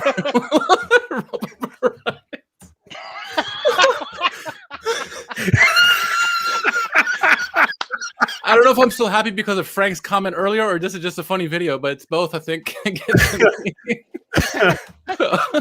Crash. Big Sheik might be getting in. This might be Big Sheik's first win. It might be. It might be. Oh man, what is this? Okay, I don't. Did you nominate me here? Or No, what happened with this no. one? I was being funny about that one. We found out that he actually did say something about the referee's mother. It does, So we usually just kid about that whenever somebody gets sent off for an argument. All right. At AC Maruk, Maruk, I blame Elliot. Only have enough money to buy us 16 penalties this season. I know. What's wrong with him, man? Can't afford another penalty? I don't know. Couldn't get the 17th, huh? Couldn't get the 17th. Couldn't get the 17th. Jerry Mancini gets one and says, I would love to know what Ante Rebic said to the referee. He probably told him Nutella fucking sucks. Immediately a red card was issued to Rebic. Never disrespect Nutella, baby. Is he sponsored by them? Jerry is probably sponsored by them, yes. I think so. Let's see. All right, so that's Krizovic. Milan 2020 versus Milan 2021.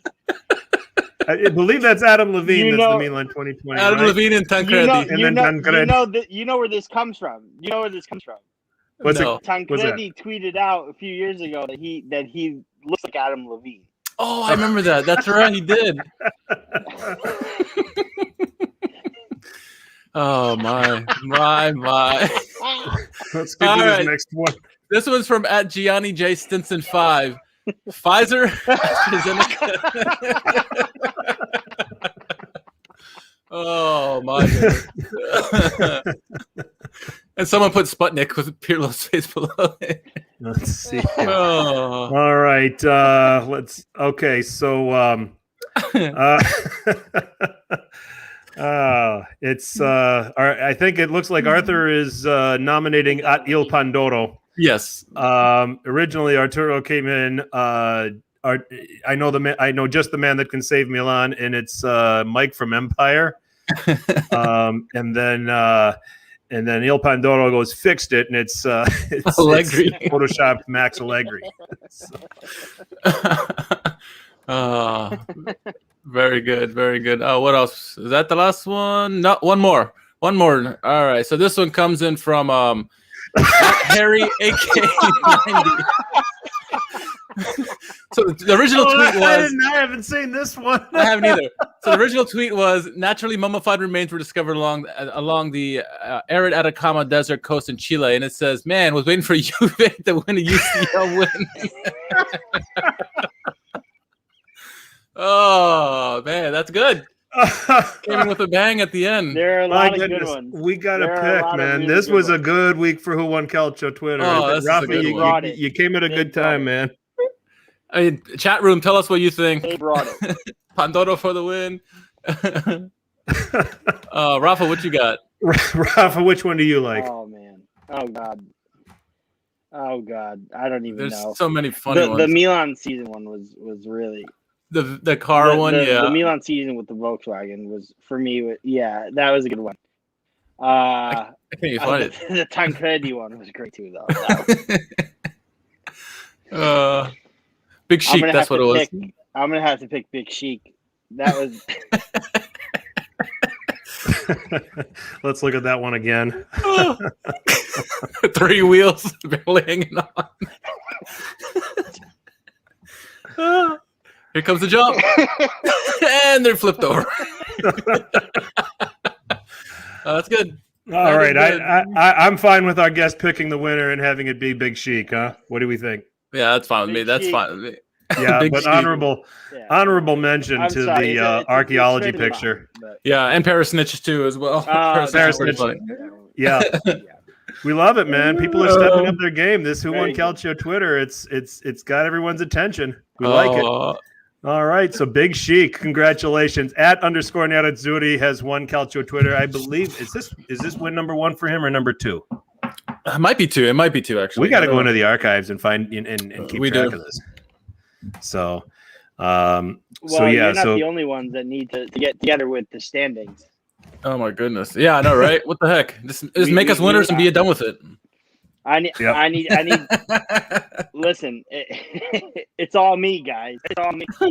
I've updated it to week 19, and we have deemed the Calcio guys are the winter champions. We're gonna edit this out. Sometime between today and before Friday, I'll have the rest of it out.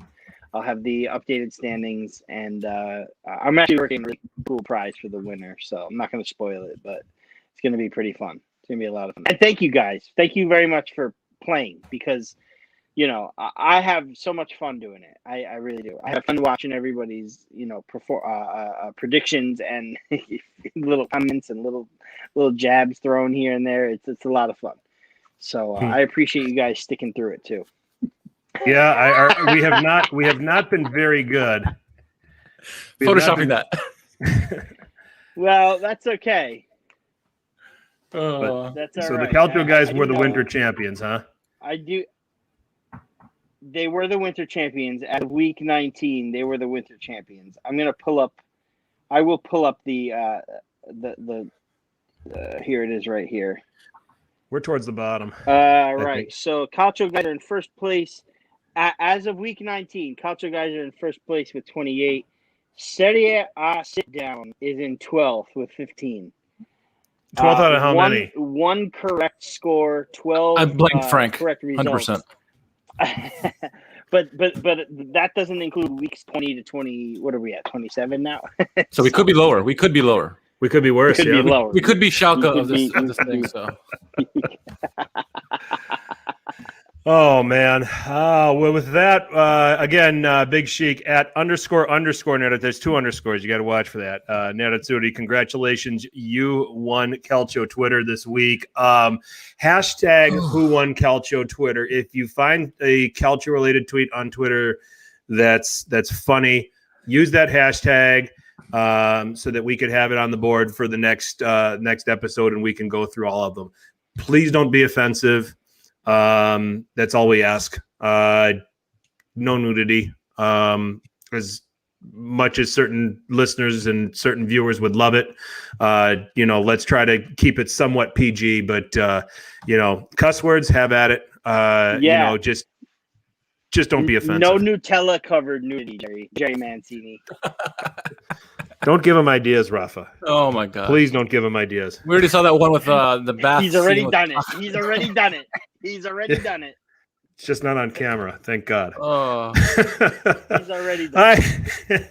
Well, with the Serie A sit down on the rails, I think we're going to put a bow on this edition, and it's time to shameless plug. And we're going to let our special guest Rafa have at it first. Rafa, plug away. Anything you want to plug for us? All right. So, as usual, Far From Vesuvius, @FarFromVesuvius on Twitter. You see my my Twitter handle right there @RafaNapoli83. But also check out at Raf Rant. So it's at RAFFRANT. That is our new Twitter handle for the Raf and Raf Rant. We're on YouTube, the Raf and Raf Rant, and Facebook as well. Yeah, it's a really cool show. Ralph Bizzarro and I have so much fun doing it. We bring on a guest every Monday night, 6:00. And we cover all the post-match Napoli. We actually even opened an 800 number for our listeners to listen to the Napo line. So you can call that. And yeah, man, just find us on Twitter and support us. And we're very accessible to everybody, and we appreciate everybody. And we take all fans. We're a Napoli show. We'd rather have a big but diverse group. So follow us for anything you want to know about Napoli.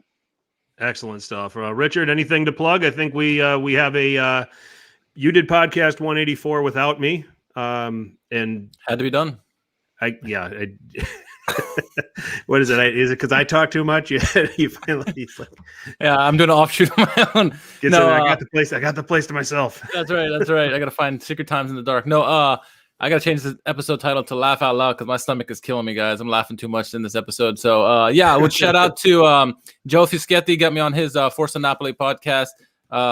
We talked obviously Napoli Milan before the match. Good times with him. Make sure you follow him in his podcast, as well as Hader Rubani is a United fan and his Football Masterclass podcast. They're also on YouTube as well. Follow them on Twitter, anywhere else in social media. I had them on. We previewed the Milan United game on Thursday. The link is below in the description here on YouTube, so definitely give that a follow, give it a check out. Be much appreciated. And as always, you can follow me at R_KHARMAN.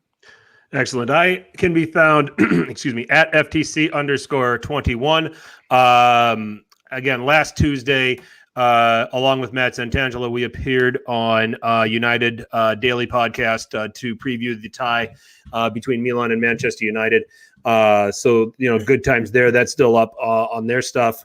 I also will make an occasional appearance on Alex Donald's radio show, Man of the Match. That's on Onside Radio, specifically geared towards South Florida sports, but he does a Serie A segment, brings me on. I'm appreciative of that. I want to thank Alex for continuing to have me on for those spots. So I don't know if I'm going to be on this Friday or not. I doubt it. It's kind of been an every other Friday thing of late, but we'll see. You can find me at FTC_21. Otherwise, Serie A Sitdown. We have our own channel on Apple Podcasts and SoundCloud. We can be found on Stitcher, Spotify, iHeartRadio. Wherever there's podcasts, you can find Serie A Sitdown. At Serie A Sitdown on Twitter or Instagram with any comments, questions, any Who Won Calcio Twitter nominees. Remember, hashtag Who Won Calcio Twitter. Can also find us on Facebook, although we're rarely there. But drop a note and we'll definitely reach out to you. And here on this YouTube channel, if this was your first time catching us here on the YouTube channel, please drop a like, please subscribe if you enjoyed it. Subscribing will get you notifications for future episodes going live, so that you do not miss a Serie A Sitdown. So we appreciate it very much. Chat, you guys were amazing. As always, you always brought it. Good to see some of you guys. Rafa, happy birthday twin. Hey, happy likewise. You can also find Frank at Daddy Frankie on Twitter. You've heard that Yankee. I'm everybody's daddy now. Yankee. Here's Daddy Frankie. For Daddy, I'm turning 46 tomorrow, so there's a pretty good chance. Daddy Frankie and Nono Goran. What? How old? Imagine it now. I'm gonna have to wear 46? like a 46. 46. Yeah. 46. I'm turning 40. I'm 46 tomorrow. Bullshit. Yeah. Bullshit. You look like I kid you not. I'm turning 38 tomorrow. Yeah, I'm turning 46 tomorrow. Wow, unbelievable. You look great. You look great for Daddy Frankie. Well, thank you. Now I'm gonna have to do these episodes wearing a cardigan sweater and a pipe. And I'm gonna That's have to okay. drink. Matteo Bonetti has- I'm gonna have to drink the shit that Presidente from Milan Club Montreal drinks. What's that? That Averna with a slice of lemon. Yeah. That stuff is nuts. That's okay though, Frank, because Matteo Bonetti has dubbed me as the vicar of Vesuvius, and one day I was really considering putting on like a priest, whatever the collar is, and my fiance stopped me and said, "Absolutely not! You're gonna offend somebody." So Smart woman. I understand. I get it. That's the first time we've had someone with better hair than me on this podcast too. That's a rarity. It's a rarity. This thing is the product of the shutdown, the lockdown. I decided to go for it. I've always wanted to grow my hair, and it's gotten out of hand, and I'm not going to stop. Good for you. Rafa, we got to have you back on real soon, okay? Maybe when you guys clinch top four and it's not at the expense of Milan. We'll do it then. Let's do it. All right. Well, I want to thank Let's do it. Awesome. You know what? I'm sorry. Before you guys go, one more thing. I forgot to plug. We are also going to have an episode during the break, the FIFA break, called Napoli, and we're gonna showcase Napoli players with their national teams. So that does mean Ceane and possibly Di Lorenzo. So if anybody's interested who is, a Serie A fan, a Nazionale fan, an Italian national team fan, come on over to the Rough and Rough Rant. We'll put out announcements of when we're going to have it, but it'll be after the matches are played. And we're going to look at all Napoli players with their national teams, including Lorenzo Insigne for Italy. So check us out. That'll be awesome. Yeah. Awesome. That'll be awesome. Yeah, everybody go and check that out for sure. So once again, chat, awesome job. Listeners, thank you very much for your loyalty to us. For our special guest, Rafa, who we will have again on real soon. For Richard, I'm Frank, and as always, tell your paisans about us. Ciao.